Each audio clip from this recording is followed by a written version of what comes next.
বন্ধুরা, শুভেচ্ছা সবাইকে। সবাইকে স্বাগত জানাই আমার রাজহাঁসের খামারে।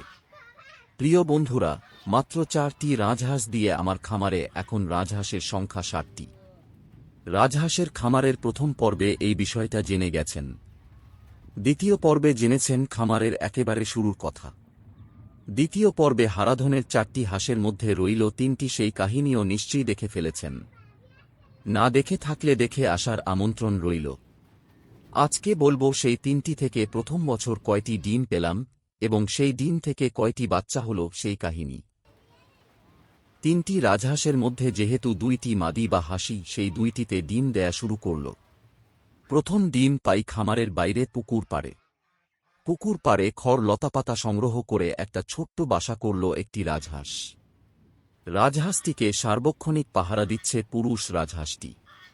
একদিন সকালের দিকে আমার বড় কন্যা এই ঘটনা দেখে বাড়ি মাতিয়ে তুলল। মেয়ে তার মাকে জানালে ওর মা ওকে বলে, কিছু না, মনে হয় পায়ে ব্যথা পেয়েছে তাই ওভাবে বসে আছে, রেস্ট নিলে ভালো হয়ে যাবে। কিন্তু আমার বড় কন্যা তো নাছোড়বান্দা। তার মাকে টেনে কাছে নিয়ে গেল। কাছে যেতেই মেয়ের মার চক্ষু ছানাবড়া। আরে, সত্যিই তো রাজহাঁসে ডিম দিয়েছে। ডিমের সাইজ দেখে চক্ষু চড়ক গাছ। এত বড় ডিম হয়! এ যেন এ যুগের ডাইনোসরের ডিম। আমরা সচরাচর পোল্ট্রি মুরগির ডিম বা দেশি পাতি হাঁসের ডিম দেখে অভ্যস্ত। বাজার থেকে খাওয়ার জন্য এগুলো কিনে আনি। ছোট ছোট ডিম। হাতের তালুতে একসাথে 2 থেকে 3টি ডিম রাখা যায়।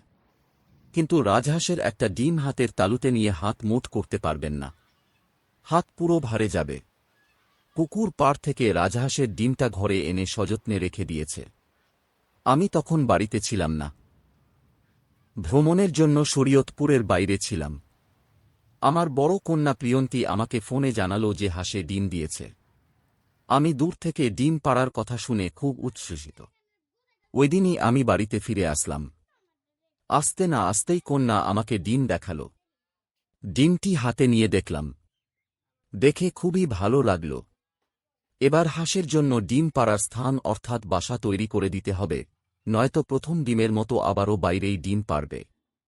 আর যত্রতত্র ডিম পাড়লে কুকুর, বিড়াল, কাক, চিলে ভেঙে ফেলতে পারে, কষ্ট করে ফেলতে পারে, তাই ঘরের মধ্যে ডিম পাড়ার ব্যবস্থা করতে হবে।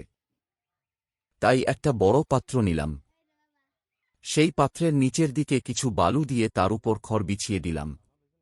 এবার আর বাইরে নয়, ঘরে দেয়া পাত্রে ডিম পাড়া শুরু করল আমার প্রিয় শখের রাজহাঁস। রাজহাঁস সাধারণত অন্য হাঁসের মতো ডিম পাড়া শুরু করলে প্রতিদিন ডিম দেয় না, একদিন পর একদিন ডিম দেয়।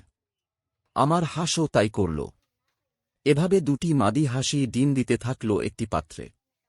ডিম দেয়ার পর ডিমগুলো ঘরে নিয়ে আসতাম। কারণ ডিম দেয়ার ফাঁকে ফাঁকে যেটা দিবে তাতে কোন ডিম আগে ফুটবে আর শেষের ডিম ফুটবে না। কারণ বাচ্চা ফোটার পর ওরা বাচ্চা নিয়ে বাসা ছেড়ে বাসার বাইরে বেরিয়ে আসে। তখন অবশিষ্ট ডিমটা দেয়ার অভাবে আর ফুটবে না, বাচ্চা ডিমের ভিতরেই মারা যাবে। তাছাড়া ডিম পাড়ার সময় ডিমে তা দেয়া হবে, ডিম পাড়া হয়ে গেলে বাইরে চলে যাবে, তাতে ডিম গরম হবে আবার ঠান্ডা হয়ে যাবে, এতে ডিম থেকে বাচ্চা পাওয়ার সম্ভাবনাও কমে যাবে। ডিম যখন কুচে বসানো হবে তখন নির্বিচ্ছিন্নতা দিয়ে তাপমাত্রা মেইনটেইন করতে হয়। তাই ডিম ঘরে এনে জমিয়ে রাখলাম। যখন দেখলাম একটি হাঁস ডিম পাড়ার পাত্র থেকে আর উঠেই না, অর্থাৎ বাইরে যায় না, এমনকি খাবার খেতেও বাইরে আসে না, তখন বুঝলাম হাসিটা পুরোপুরি কুচে বসে গেছে, বা আমাদের এলাকায় বলে উমে বসে গেছে। তখন ওই হাসিটাকে 10টি ডিম দিয়ে কুচে বা উমে বসিয়ে দিলাম। ওই পাত্রের পাশে আরেকটা পাত্র দিলাম যাতে অন্য মাদি হাঁসটা ডিম পাড়তে পারে। 2টি হাঁসের নিচে মোট 18টি ডিম দিয়েছিল। প্রথমটিকে 10টি দিয়ে বসিয়ে দিয়েছিলাম আর পরেরটা কুচে বসার পর 8টি দিয়ে বসিয়ে দেই। 2টিকে প্রথমে পাশাপাশি বসিয়ে দিলে একটার ভিতর দুজনে বসে ডিমে তা দিতে থাকে, অন্য পাত্রের ডিমে তা দেয় না। তখন 2টিকে ভিন্ন ভিন্ন স্থানে বসিয়ে দেই।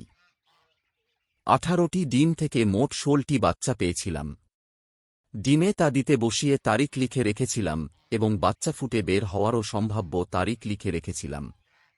আস্তে আস্তে সেই কাঙ্ক্ষিত দিন চলে এলো, কিন্তু কাটায় কাটায় নির্ধারিত তারিখে ডিম থেকে বাচ্চা পেলাম না।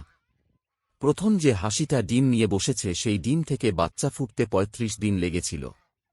৩০ দিন পর থেকে আমি আর আমার কন্যা প্রিয়ন্তী প্রতিদিন ২-৩ বার উকিঝুঁকি মেরে দেখি বাচ্চা ফুটেছে কিনা। ৩৫তম দিনের এক সকালে চিউ চিউ শব্দে আবার আমার কন্যা ডাক চিৎকার দিয়ে ডাকাডাকি শুরু করল। আমাকে ডেকে নিয়ে গেল বাচ্চা দেখাতে। আমি প্রিয়ন্তীর ডাকে দৌড়ে গেলাম। গিয়ে দেখি হাঁসের বাচ্চা ডানার ফাঁক দিয়ে উকি দিচ্ছে। কাছে গিয়ে হাতে নিয়ে দেখলাম আমার ছোট কন্যা, যাকে এই ভিডিওতে দেখছেন সেই প্রিয় তখন অনেক ছোট। সেও সাথে ছিল। দুজনেই আবদার করল হাতে নিয়ে দেখবে। ওদের হাতে দিলাম।